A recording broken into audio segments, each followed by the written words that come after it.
Olá, Silvio. Você está bem? Como você está? Tô bem, obrigado. E você, como vai?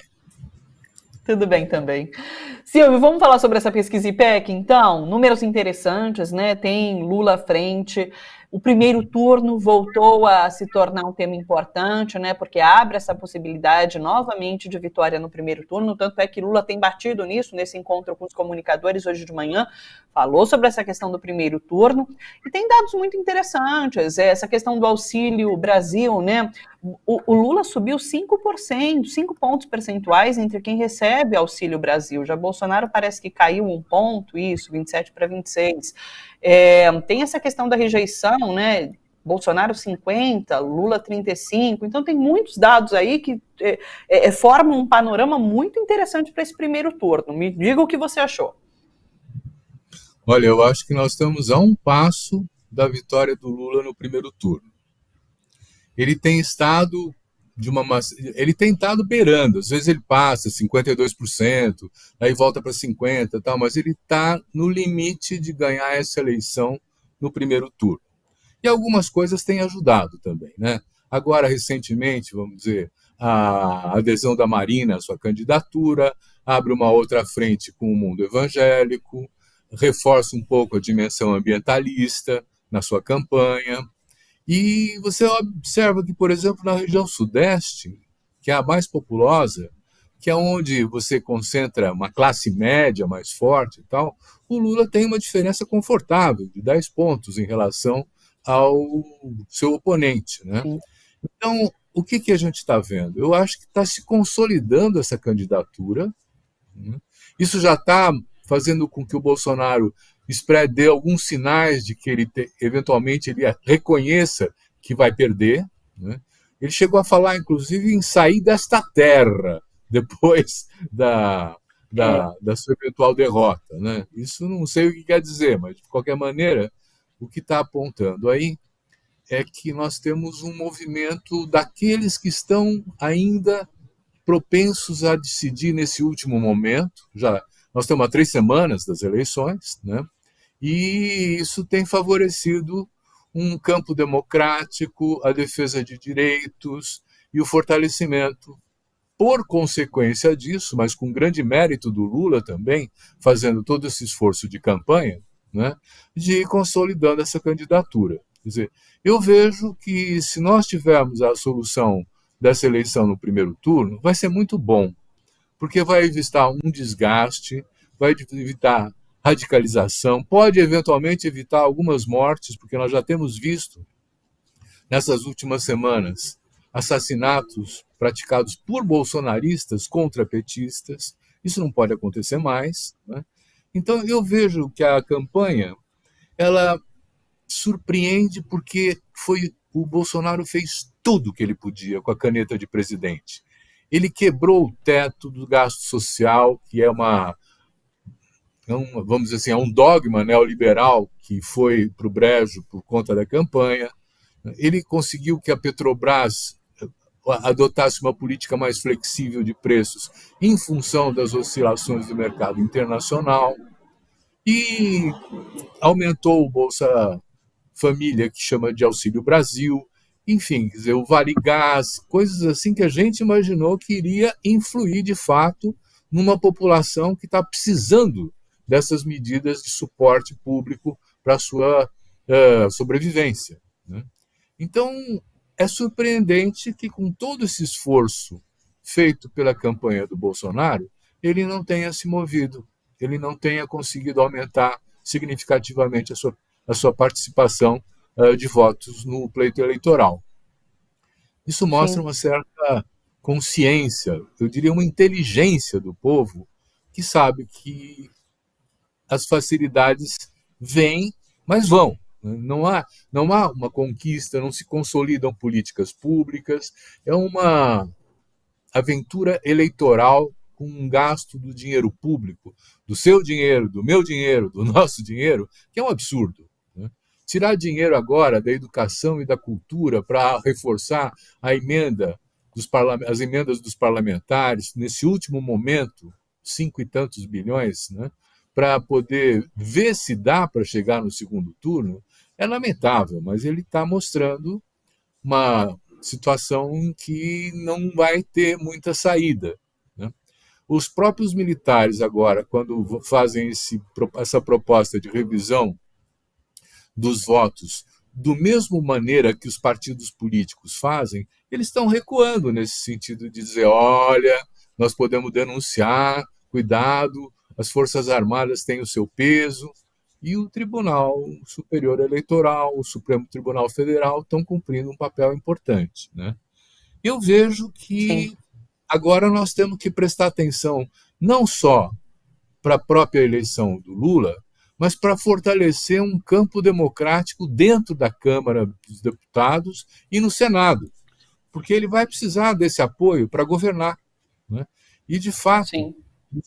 se a gente escolher, se o eleitor escolher candidatos que tenham a marca da democracia na sua identidade política, né, eu acho que vai fazer uma enorme diferença. Então, não só nesse momento é preciso esse último esforço de campanha para poder conseguir aquele 50% mais um, né, mas também pensar que a governabilidade está em questão. E essa governabilidade supõe eleger as bancadas que surgiram como uma novidade, que é a bancada dos povos indígenas, a bancada do movimento negro, a bancada do MST. Nós precisamos de mais diversidade na Câmara dos Deputados. Nós precisamos de mais mulheres, mais negros, mais indígenas. Nós temos que ter um espelho da realidade multipolar, plural, né, que a sociedade brasileira expressa, né? Então, eu diria que nós estamos num momento importante.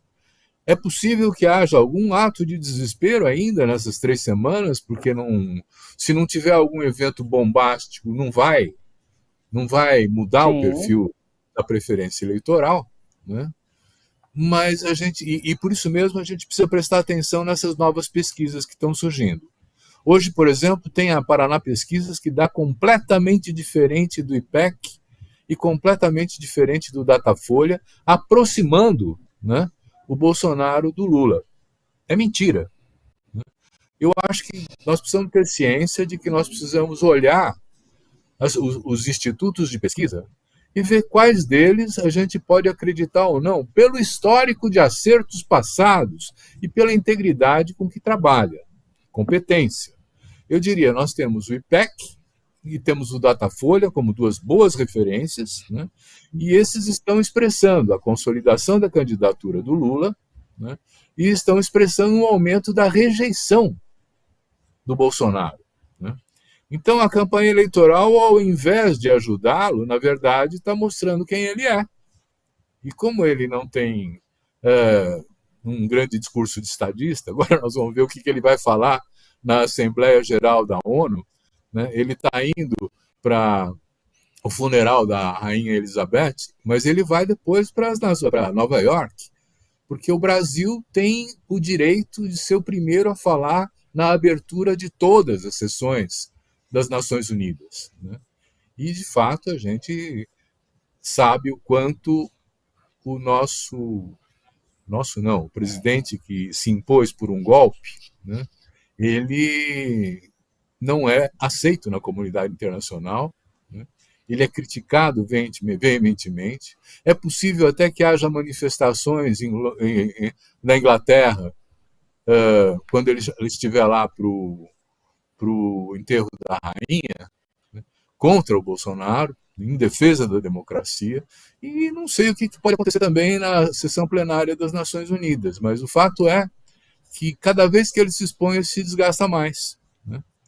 Então, Sim. o que nós temos? Nós temos um cenário em que se torna cada vez mais provável a eleição do Lula. Se tiver um último gás daqueles indecisos, daqueles que mudam de opinião, e são muitos, né, nós podemos chegar a uma eleição consolidada no primeiro turno, o que vai ser muito bom para o Brasil, vai ser muito bom para a tranquilidade do brasileiro, né? Eu fico preocupado quando eu vejo amigos meus dizendo assim, eu não posso sair com a camiseta do PT, eu não posso sair com a camiseta... E a gente vê as bandeiras verde e amarelas, e toda a campanha dos oponentes aí da extrema-direita na rua sem nenhum tipo de agressão. Quer dizer, a gente precisa recuperar as ruas, a gente precisa recuperar o direito de expressar as nossas escolhas políticas também, né? E olhar com orgulho, né, os símbolos que cada partido tem no sentido de representar o seu projeto de sociedade. Nós não estamos falando de outra coisa, né? Então eu vejo com satisfação esse primeiro momento agora dos resultados da pesquisa do IPEC de hoje, né? E eu acho que nós precisamos continuar acompanhando para e passo, todo dia, o que está acontecendo, e, se for preciso, assumir as denúncias e a ação jurídica cabível para poder limitar as fake news, a manipulação da opinião pública, o distrato que fazem com os candidatos de esquerda. É preciso preservar a dignidade do brasileiro e a nossa sociabilidade, no sentido de dizer, olha, nós vamos solucionar os nossos problemas pela via do voto, pela via da democracia, não vai ser na bala, como alguns candidatos do governo Bolsonaro, dos bolsonaristas, já estão anunciando. Se não for no voto, vai ser na bala. Não, senhor, não vai ser na bala. Vai ser no voto, né? E, felizmente, nós estamos vendo que as Forças Armadas estão percebendo o risco de se envolver numa tentativa. Houve até informações assim de que o ministro da Defesa estava sondando generais para saber se podia dar o golpe, se não podia dar o golpe, né? E isso esfriou. Aparentemente não houve um acolhimento dessa proposição e as Forças Armadas estão retomando, né, o seu lugar constitucional. Isso, ainda que esteja muito a desejar, porque esse caminho é longo para ela retomar o seu papel, ela se enfiou muito na política e não deveria ter feito isso, né?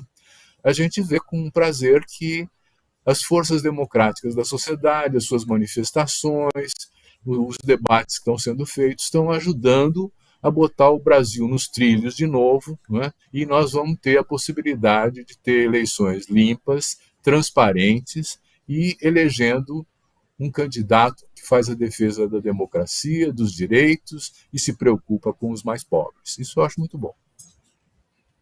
Aliás, durante esse encontro hoje com comunicadores, foi uma primeira vez em que Lula falou com a militância sobre essa possibilidade esperançosa de vitória em primeiro turno, né? Então deu esse gás ali também para comunicadores, para essa militância com quem ele esteve reunido, numa primeira vez em que ele falou e realmente como algo concreto essa possibilidade de vencer em primeiro turno. Isso foi bastante interessante. Você falou sobre as decisões jurídicas também. Hoje o TSE, o colegiado, vai analisar essa possibilidade, inclusive, do Bolsonaro usar o 7 de setembro, né, na campanha eleitoral, porque até então é uma decisão de um dos ministros não permitindo que ele faça uso disso. E a campanha de Bolsonaro não gostou muito dessa decisão, mas o que a gente percebeu, de acordo com essa pesquisa, é que o 7 de setembro teve resultado nulo ali também na capacidade de trazer votos para Bolsonaro. Essa pesquisa mostra isso. A gente tem o Datafolha agora na quinta-feira, sempre com muita expectativa, né? Os dados do Datafolha, depois desse do IPEC na segunda-feira.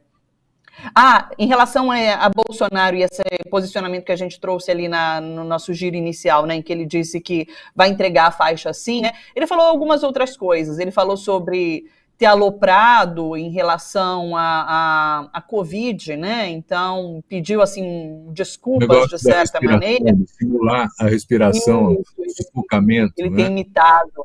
E tem alguns analistas dizendo que meio num tom de autocrítica, né? Seria uma mudança de comportamento, já visando, inclusive, conquistar maior eleitorado. E daí a gente parte ali para a Assembleia Geral das Nações Unidas, em que ele deve fazer esse discurso de abertura de fato, com essa expectativa de como vai ser o comportamento dele, né? Se de fato ele vai assumir uma autocrítica, um jeito menos radical de ser, nesse objetivo de conquistar eleitorado ou não. Ele vai ser sempre, ele vai falar para a base dele. Ele vai mentir de novo. Ele já fez isso na primeira vez, no ano passado, quando ele foi fazer essa fala na abertura da sessão das Nações Unidas. E o Bolsonaro, é lamentável. Como é que você fala, como é que um presidente da República fala, isso foi uma coisa aloprada da minha parte? Não existe esse negócio. É a mesma coisa do imbrochável. É uma vergonha para todo brasileiro, e não é só para aqueles que gostam do Bolsonaro ou não gostam, é para todo brasileiro ter uma representação política que no plano internacional, no plano nacional, se apresenta com todo o baixo calão que ele tem. Quer dizer, nós estamos falando de um miliciano que conseguiu, por circunstâncias inéditas na história do Brasil, chegar à presidência da República. Um miliciano que tem uma formação militar, né, mas que está envolvido profundamente e tem laços com o crime que vão ser desvendados e que possivelmente vão levá-lo à cadeia depois que ele perder a sua imunidade como presidente. Né? Então, ainda bem que esse período está se fechando, que nós podemos virar a página do Brasil e começar a olhar a possibilidade da reconstrução de tudo aquilo que foi destruído nesse período. Né? Reconstrução das instituições, que precisam valer como regulação pública da convivência de todos os brasileiros, reconstrução das políticas públicas.